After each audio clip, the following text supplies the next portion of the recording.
The afternoon sun filtered through the oak trees on Maple Street, casting long shadows across the quiet suburban neighborhood. Sarah stood on an unfamiliar porch, her heart pounding in her chest. She took a deep breath and raised her hand to knock on the dark wooden door. Her situation was desperate. She had been driving home from her sister's house when her car broke down 3 blocks away.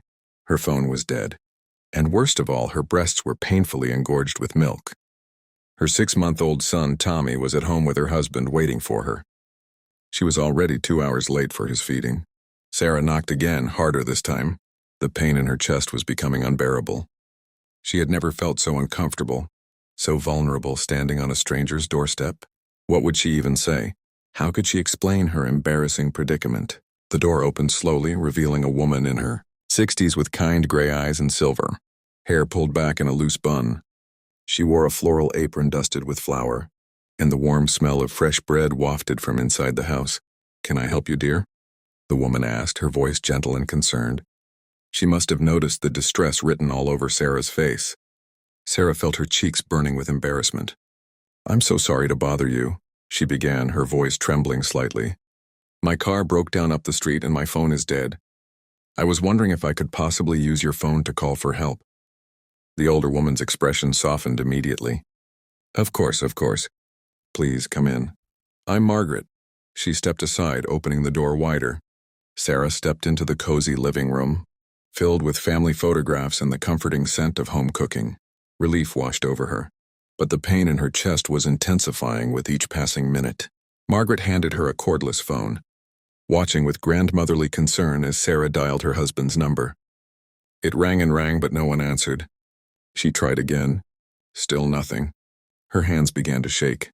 "Is everything all right?" Margaret asked softly. Sarah's eyes filled with tears. The pain, the stress, the overwhelming feeling of helplessness, it all came crashing down at once. "I'm sorry," she whispered. "I don't mean to fall apart like this. It's just, my baby is at home waiting to be fed and she gestured helplessly at her chest, too mortified to continue. Understanding dawned on Margaret's face. "Oh, you poor thing," she said, her voice filled with empathy. "You're a nursing mother." Sarah nodded, tears now streaming down her cheeks. "I've been gone too long. I'm in so much pain and I can't reach my husband, and I don't know what to do." Margaret moved closer, placing a warm hand on Sarah's shoulder. "Come with me, dear. Right now." She led Sarah to a peaceful bedroom at the back of the house. Sunlight streamed through lace curtains, illuminating a rocking chair by the window. Margaret disappeared for a moment and returned with clean towels and a manual breast pump, still in its package. "My daughter left this here months ago," Margaret explained. "She doesn't need it anymore, but I kept it just in case. I never imagined it would help a stranger in need."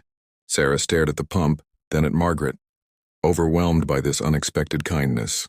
"I can't accept this," she protested weakly. "Nonsense," Margaret said firmly but gently. "You're in pain and I can help. That's what neighbors do, even if we've never met before." She smiled warmly.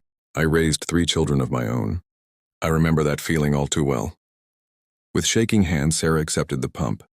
Margaret discreetly left the room, closing the door behind her. "Take all the time you need, dear. I'll keep trying your husband's number." Alone in the quiet room, Sarah felt the tension slowly leaving her body. As she began to pump, the relief was immediate and profound. The pain that had been building for hours gradually subsided. She closed her eyes, rocking gently in the chair, and allowed herself to breathe. She thought about how terrified she had been to knock on that door, how she had imagined the worst: judgment, rejection, confusion. Instead, she had found compassion from a complete stranger. 20 minutes later, Sarah emerged from the room, feeling like a different person. Margaret was in the kitchen and she looked up with a smile. "Better?"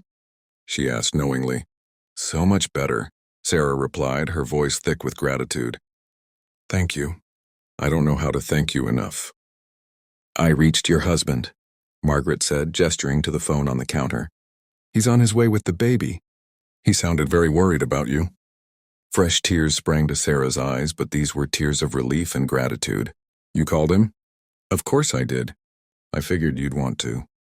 "Feed your little one properly when he arrives." Margaret's eyes twinkled. "And I thought you might like to stay for some fresh bread and tea while you wait." I just took a loaf out of the oven. Sarah couldn't hold back anymore. She stepped forward and hugged Margaret tightly.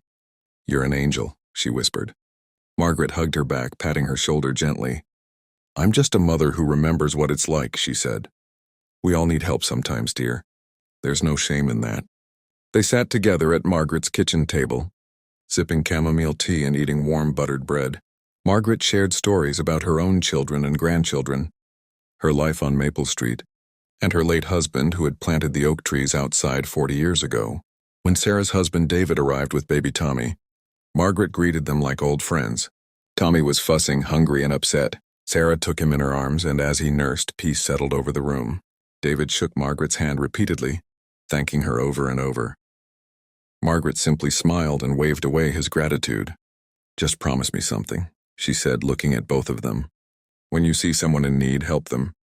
That's all the thanks I need." As they prepared to leave, David having arranged for a tow truck, Sarah turned back one more time. "Margaret," she said, "you changed my whole day. You changed how I see the world." The older woman's eyes glistened. "We're all just strangers until we're not, dear. Remember that." Walking down the path with her family, Sarah looked back at the house with the dark wooden door. She had knocked on it in desperation, expecting nothing. She left with so much more than she had hoped for: relief, kindness, and a renewed faith in human goodness.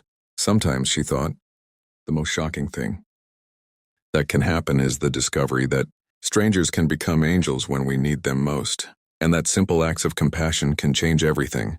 From that day forward, Sarah made it her mission to help others the way Margaret had helped her, because she learned that sometimes all it takes is an open door and an open heart.